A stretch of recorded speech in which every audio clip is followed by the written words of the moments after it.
What's up, Pod Pals? It's your buddy Adam, and you are listening to Podcasting Business School. This is the show where I teach podcasters how to love their podcast like a hobby and build it like a business. This is a podcast audit episode. I got my pod pal Jack from the AFL Elite Tips for High Performance Coaches and Footballers podcast, and I'm excited to have him on with a title like that. I bet you realize that I have talked to Jack before. He has at least listened to our show because that is an optimized title, my friends. So, Jack, welcome to the show. Thanks, Adam. Yeah, I've been a listener of the show for probably 6 months to maybe a year now. So definitely made a lot of tweaks to the podcast since listening, and looking forward to diving a bit deeper today and continue the optimization. Yeah, you are an implementer, which I love. And I love it when I give somebody a little bit of advice and they run with it and they optimize and they immediately take action. So let's go a little bit deeper with optimization here today. I want to set a goal. Let's set a new goal for ourselves here over the next 6 months. So let's say you and I are reconnecting 6 months down the road from today. Your brand and your show are going to experience some really significant growth. Paint that picture for us. What would that look like potentially? Yeah, for sure. I've recently adopted the 2/3 sort of philosophy, I guess, in terms of your podcasting content. So um, I guess that's starting to take fruit now, where we're getting a little bit more leads, but that's definitely the goal, and that was sort of the intention in positioning myself as more as the expert from a business point of view, where for the first 2 years I was essentially just winging it, having a bit of fun with Instagram lives and interviewing colleagues of the industry. So now it's a little bit more pointed ended, whether it be promoting our academy for coaches, for coaches out there that want to work in high performance sport and land their first contract. We've got a mentorship for them. So promoting that with a 30-day trial, or our online program, which we've been running for a few years now, where footballers that don't have access to an elite performance coach to help them with their athlete development, we've got a program for them. So that's sort of the goal, whether it be, at the moment, the online program for the footballers is anywhere between 15 to 20 athletes that subscribe to that and are paid. It'd be good to double that, get that to 30 to 40, and long-term goal would be great to get that to closer to 100. And then for the academy membership for coaches, that's quite new. So we've probably anywhere between 5 and 15 paid coaches academy. And it's quite a cheap way to get in. It's only $20 a month. So that's something that is endless, I think, just reaching out and just getting the word out there because it's quite new. Looking to increase that. And then our download numbers, because I've changed the podcast, where I'm doing a lot more in terms of presenting and less interviews. It's fluctuated a lot, the 30-day download number. So the analytics is a bit hard to sort of read over the last year, because I guess the show's slightly different. So it'd be interesting to get your sort of take on how to measure that. But effectively, what's been pleasing is that I'm releasing a one less episode a week, but we're maintaining the same amount of total volume of numbers of Nice. total listens, which is good. And I'm around 600 to 800 listens per episode of Nice. the 30-day download. It'd be good to get that to that sort of 800 to 1,000. Yep. I think I remember you hearing that's like your top 20%, or depending on the industry. But that's a good goal for me to work towards. And then big picture as well is just always increasing engagement. I feel like we've got good amount of following on YouTube and Instagram and in the email list, but engagement is a constant challenge for me in terms of email lists. Probably the most replied email is the one that goes out that if they've had no engagement in the last 30 days, then you're about to come off my list, and I'll get a reply, which is nice, of yes, I do want to stay on. But it'd be good to get that email off the most popular email replied to, for sure, in terms of just getting some bit of two-way conversation going with our community, whether it be free content, Instagram that they're replying to and engaging with from a comments point of view, or our academy members jumping on more about, I do like a monthly Zoom party sort of thing, like you do. Yep. And I regularly would and it's on me a little bit. I change the time because my work schedule changes a lot with my full-time job. So at times, like 24 hours before, I'll have to change the time. But I'll be lucky to get one other member on that live. I know they listen to the recording, but it'd be good to get them in their lives, so I can just keep the finger on the pulse a little bit in terms of Yeah. what they want. Yeah. Yeah. So I threw a Okay. lot at you there, but that's what's going on in my mind at the moment anyway, Well, in terms of no, the like business. I know you're somebody that's very goal driven, so I can tell you've thought through all these things. A couple things really stood out that I wanted to highlight out of what you just told me there. One is I really like the idea of you are somebody that's had success in your field, and now you're making that next business leap to mentoring other coaches. And I really applaud you for doing that. That's something that I'm doing, like with my podcast growth coach certification. I just launched my first certification for other people that kind of want to do what I do. Mm, And it's a brave move because sometimes people are like, I don't want to train anybody that are my perceived competition. But one way to eliminate perceived competition is to make them your clients. And so yeah, if you can be sure. the coach of your competition, I think that's a move that a lot of people, you can't just jump there if you don't have any experience. But for those of you listening in, like somebody like myself, that I've been in the podcasting game since 2015, I've got proven results. Jack has proven results in his field. People want to learn from him that are just getting started, and he can mentor them. And that is a business model that is very, very effective. So you can't just jump there and declare yourself a coach of the coaches. But if you have experience, that is a valid business model. So I would look to continue to grow that a little bit and level up your pricing, Mm, where you're providing business, like if you're providing business tips of like, this will help you get clients, this will help you monetize this, this marketing system will help you get more leads or whatever, doing little boot camps or anything like that, like you can charge a pretty significant amount for that instead of like $20 per month, but more like, okay, I'm teaching you how to make money or save money. That's an immediate return on investment that they're going to realize. So I would just, I guess my advice would be to keep digging deeper on that and keep running with that. I feel like there's a really nice opportunity there because there's so many people that are just getting started in your field that are like, they would love to be where you're at and learn from somebody. You hear this all the time. Like the quickest way to get to where you want to be is find somebody that is currently there and learn from them. So we are mm, facilitating that. So keep that in mind. I think you could do masterminds, live events, boot camps, virtual stuff. There's a lot of opportunity there. Um, Even certifications, like a certification and a licensing is two different things. Licensing is a lot of legal stuff. A certification is going, like with my podcast growth coach certification, these people are being trained by me and I certify that they know what the heck they're doing. And I'm willing to put my name on it with my stamp of approval so that, it's something that's more of a personal recommendation and an endorsement for me and my brand. So something to think about there. Any thoughts or questions about that in general? Yeah, it is. I mean, I'm constantly, because I love creating, like I'm sure a lot of business owners do, and then you're constantly thinking, okay, how can I keep things simple as well? And I have battled with that concept, like adding a whole new audience in over last year in terms of coaches, was one of those. But I'm equally as passionate about working with coaches that want to work in high performance sport and land their first contract. That would be really rewarding, as it would helping a footballer get drafted to the AFL. So the passion's there for both audiences. The challenge is definitely that, like when you're a coach starting out, you're you're not making a lot of money. So hence why I just started with $20 a month, just so it's something there. But that's probably going to be the biggest challenge, is that audience has its pluses. Like the footballer, I could be dealing with a 13-year-old footballer, so eventually they're engaged with us, but then they're going to have to get their parent along. So that can take a little bit of time just to um, get the transition going from a financial point of view and get them onboarded. And you speak to the athlete first, then you speak to the parent. Where when you're working with a coach, you're just dealing with the one person.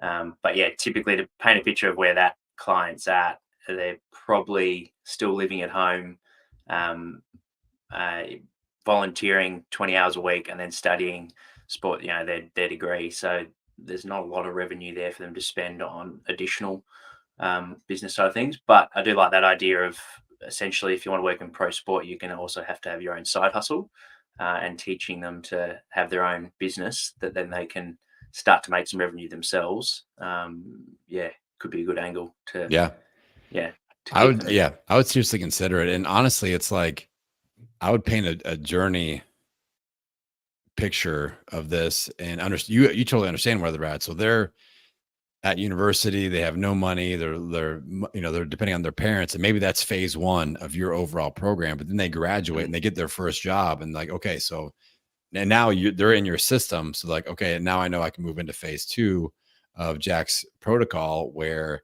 I need to focus on business building basics. I need to understand my brand, this, that. And maybe they're starting to make a little bit of money because they have graduated. They're being paid by somebody else. And you have that next level price point that's like your brand kickstart boot camp. And it's a 4-week intensive with you that helps them take that next step when they are ready. They're graduated, they're earning some paychecks. Then maybe the next level is when they go solo out on their own and they are charging clients and they're not affiliated with another company and they are making more. They're, the income generation is at a different level, or maybe they want to be a pro coach. Then that's another level, and you can charge accordingly to each level as they progress through that. I think the value of just painting that picture and providing clarity where the journey could be a little bit murky of what do I do next? How should my business look? How should I be investing in it? You have traveled that path already. So something to consider. That makes sense. Yeah. Yeah, definitely. With something like that business model, would you just to the public, there's just the phase one on your website, like landing Yeah. page, that type of thing, but then behind the scenes, you've then got Yep. phase And 2 and then, 3. yeah. Yeah. Yeah. Yeah, That's the cool. nice thing. You can keep things nice and simple. And maybe every once in a while you unpack the whole thing in case somebody finds your show and they are a coach that is out there making money and they want to go from phase 3 to phase 4. It's something to consider, but you can work out those Yeah. details as you go. It's interesting. Like when I did this growth coach certification, it was the easiest thing I've ever sold in my life. I mentioned it briefly once on one episode and I sent one email and I filled every single spot. And I was like, I didn't realize how many coaches were listening to my show. Mm. I just thought podcasters wanted to go to their show, but there's a lot of podcast coaches that listen to my show. Shout out to all the coaches out there, editors, producers, social media people. They're, they got their ear to my show listening in. I feel like the same thing will happen to you. Like with the audience and with the title that you have, this is for high performance coaches and the footballers. But I feel like a lot of these people like may be tuning in to pick up some tips and hear the conversations that you have. So we never really know who's listening in until we actually talk to them. So Yeah. Yeah, something I to definitely consider there. looking at the, your podcasting, so the average age, for sure, it's majority is the high performance, whether it be physiotherapists, strength and conditioning coaches, yeah, and the feedback I get as well, and Yeah. just if you're looking at what type of guests are really popular, Yeah. there's definitely a Yeah. lot of people listening in that industry. Where I think more the footballers is more your short form content, Instagram, YouTube, Yeah. TikTok sort of thing. So yeah, Yeah. So I feel I like like that's it. that's a valid idea to explore. That I would encourage you to go down there and just kind of this is like a 6-month idea. Just kind of Mm, keep thinking about it and go, okay, maybe this, make a few notes, get a few ideas, talk to a few people, and just let it marinate. Like this isn't a thing that we have to hurry up and get out because it's super time sensitive, but this is just something to keep back of mind. That's how it was for me until I kept on having these coaches going, if you did a mastermind or something, and finally somebody mentioned the word certification, I was like, you know what? That sounds like something that I could definitely deliver on. And so have conversations with people, maybe do some shout outs on your show. Like if you are a currently a coach in this space, earning a certain amount, or you're kind of describe a business, like reach out to me. I'd like to talk to you and just kind of discuss a few ideas. Something like that doesn't hurt. That way you can kind of yeah. see who's really out there. Now, so that's one idea. The other idea that really stuck out to me was when you're talking about, your content has shifted, your brand has shifted a little bit, and there's some ebbs and flows to your download growth, readings, and analytics. So one of my new favorite ways to measure podcast growth for myself and with my clients is I'm going in 90-day cycles. And I think this will be an athlete. I think this will vibe with your it's like a training cycle. Like if you've got Mhm. a big competition coming up, it's 12 weeks out. We have a certain strength conditioning, nutrition protocol that we set up for that 12-week training regimen. I like to do the same thing with a 90-day podcast growth cycle. So basically, I like looking at, like, let's say we're going to start one of these tomorrow and your show is currently at 50,000 total downloads ever, all time, 50,000. Then we go through the 90-day strategy. At the end of the 90 days, it is at 65,000. So we increased our overall download growth by 15,000 in one 90-day cycle. Then we go, okay, next 90-day cycle, we want to grow that by 10% or 25% or whatever. We set a new overall download growth benchmark for that 90 days. And I like these 90-day chunks because now it's a little bit more comparable, because people get into the weeds with a single episode. Like this episode did 500, but the next one did 220. And why is that? And I mean, we could just hit a keyword, right? Somebody may have shared it out that we don't know about. Like a social media post might have went viral because of a hashtag. So many different variables that we could waste a lot of time trying to figure out. But we go, okay, 90-day block. Here's the total download increase. Let's work to increase that number 90 days at a time. It's simplified, but then I'm looking at, okay, within that 90 days, what is my marketing game plan for each episode? What I'm going to map out my content for that entire like 12-ish week cycle. I'm going to map out my marketing budget and go, all right, I've got $500 per month to spend on this. What am I going to spend it on? So I'm making notes on all these things so that if you have a really positive result, I can go back to that and repeat that formula. Or maybe I'm like, all right, I only increased by X amount. I didn't set an all-time growth mark. So I'm going to increase my ad spend, or I'm going to, I only guested on 2 other podcasts. I'm going to try to guest on 5 podcasts in the next 90-day cycle. So we have different metrics that we know help grow a show. But yeah, so that's just a concept that I've been messing with myself and some of my clients, where we go in 90-day focus cycles. 90 days is enough time to see a result, but it's a short enough time that like we aren't able to get in our head about it with all like the, like I said, like the individual episode getting in the weeds. Yeah. Yeah. Is that making sense? Yeah, 100%. Yeah, I like that. I think that you essentially just sort of measuring, I guess, stacking up. So your all time, even if your podcast has been going on for 3 years, you still look at just your all time. Yep. And then you're sort of comparing on what percentage you're adding to that over your 9-day cycles. Exactly. How many tweaks would you, like, let's say if I've never done ads before, and that's something in the next 90 days, so like, I'm going to see how ads stack up. That's going to be a new investment. Is that one thing that you would do per 90 days cycle, or a couple of changes? You're analyzing this as a true strength coach and like a performance coach, because in that world, it's not like you don't want to do 5 new exercises because you don't know which one worked if you get a performance boost. So same thing here. Yeah, I mean, I would make one significant shift. If you've never ever done ads before, you truly want to test this. Maybe month 1, that's the only, maybe one major tweak per month within the 90-day cycle. So month 1, we add ads. Month 2, we really ramp up how many times we're on someone else's show. Month 3, we just let it ride and sit steady. Or I would do one major shift. If you want to really see and analyze what move the needle the most, one major variable shift per month within that 90-day cycle. But really, I mean, just effort in general. If somebody has never done anything like this, the major variable shift will be getting organized around it and actually doing the 90-day protocol. But just looking at, mapping out the different variables. So we've got, okay, here are the episodes that I'm releasing. And, that's ensuring the first variable is weekly content release. So that's important. And then we go topics, keywords. Then we got paid ad budget. And then we've got guessing on other people's podcasts. Then, you could do some SEO optimization. You've already done that. So, we're good there. But just kind of stacking up all the different potential variables. But yeah, big ones are going to be the organic discoverability, the weekly content release, the paid ad budget, and then guessing on other people's podcasts, because most podcasters are out there effectively marketing. But if somebody was like, I'm not doing any social media assets, okay, let's implement my 72-hour rule, 5 assets in 72 hours. That would be a nice variable to implement there. But yeah, just getting that foundation in place. But yeah, I like the 90-day thing where you just kind of see, because the goal is just to get people listening and grow that overall, and if we set a monthly podcast record, so let's say March of last year, you did 10,000 downloads in 1 month, and that was the best month you've ever had.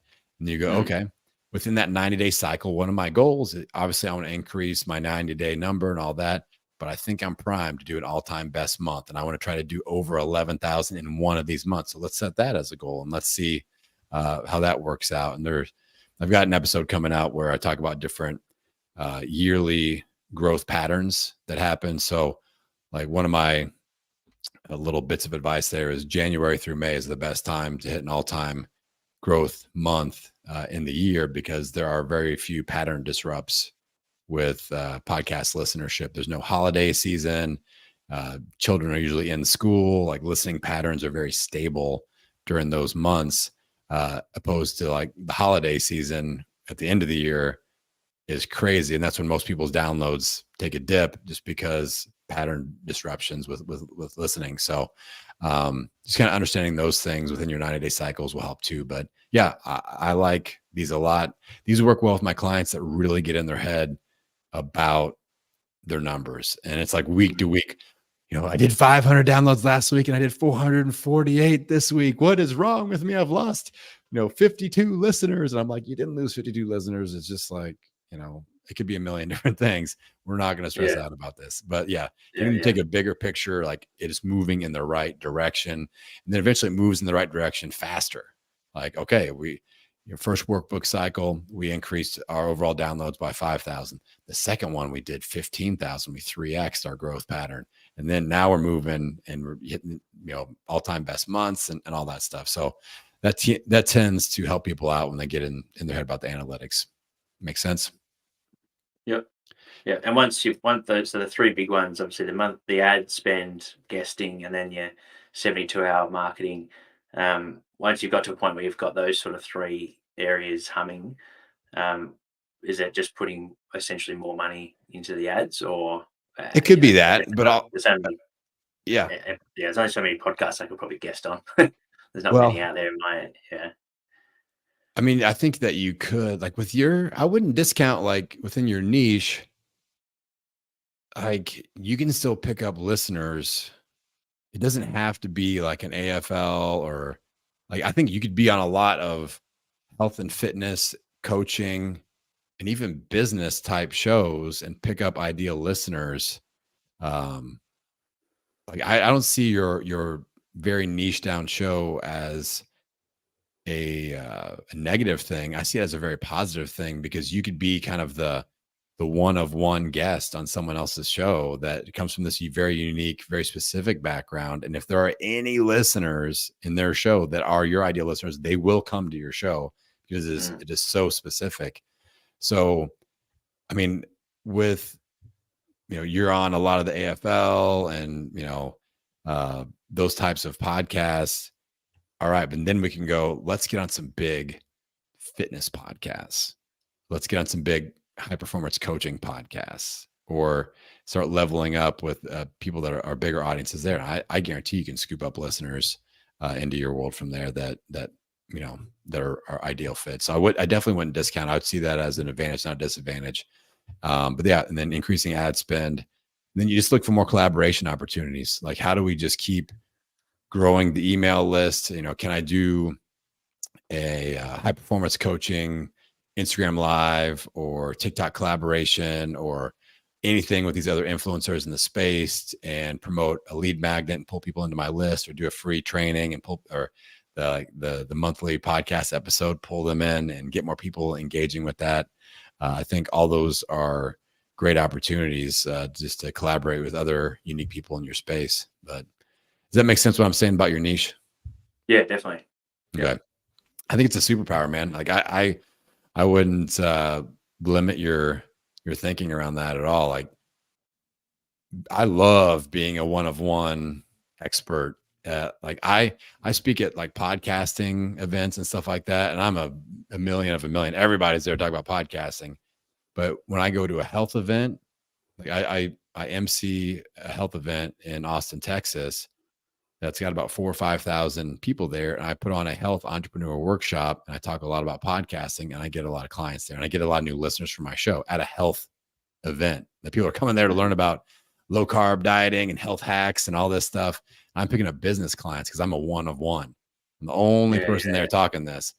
So it's something to where like you could be on a health or fitness podcast, and if people have that unique interest that you serve, that you lean into, you're their guy. Like there's no denying that. And some of these health shows are just giant. They've got tens of thousands, hundreds of thousands, millions of listeners. There's going to be a certain segment that wants to pop over into your world and check you out. So I think it's definitely worth it.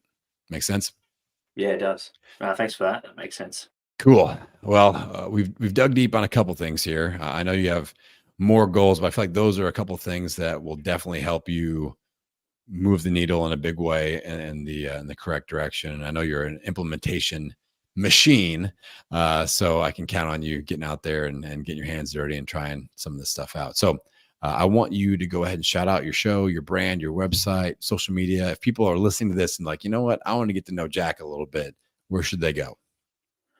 Yeah, I mean, websites, got everything there. So that's preparelikeapro.com. Yeah, we're on all your social media platforms. So Instagram's probably the main one for athletes, and then for those working in the industry, LinkedIn is probably the main social platform there. And then YouTube channels where we post a lot of our sort of free content, whether it be exercise videos for those that want to have a bit more of an athletic training regime. If they want to mix it up a bit from your classic bodybuilding, powerlifting, and they want to try that out, then yeah, YouTube, there's some playlists there for some free content. And then the podcast is where we host majority of our content. The social media is more just add snippets of it. So yeah, that's our main area. There's an email list. I send out a weekly email list with some tips, both for coaches and for footballers in there. So whether it be a coaching philosophy, I'll have a new one in there each week. And then of course update just anyone that's coming on the show for a live interview. So the email list gets that first sight. Very But yeah, I cool, really man. appreciate your tips, Adam. I'll definitely implement them. And yeah, looking forward to seeing the growth continue. I appreciate all your help. Heck yes. Um, Heck yes. Now, for everybody out there listening in, go and follow Jack, especially if you're in the health and fitness space. Jack is one sharp individual. I've been kind of lurking in his world a little bit. Like what he does, like I said, he's an implementer and he's got great ideas and he goes out there and tries it out. And he's got a lot of good stuff going on with his brand and with his business. So go and support Jack and see what he's doing there. Say hello. Say you heard him on Podcasting Business School. Now, if any of you out there listening want to come on, just like Jack, and do a podcast audit, all you have to do, go to the main website, www.podcastingbusiness.school, click on the freebie button, and you're going to have an assortment of free things. One of them is doing a podcast audit. We'd love to have you on the show. The summer schedule is filling up quickly. So hop on there, grab a spot, and do a podcast audit and be podcast famous, just like our pod pal, Jack. All right. With that, pod pals, I'm going to send you out into the world wishing you health, happiness, and many downloads. We'll see you next time.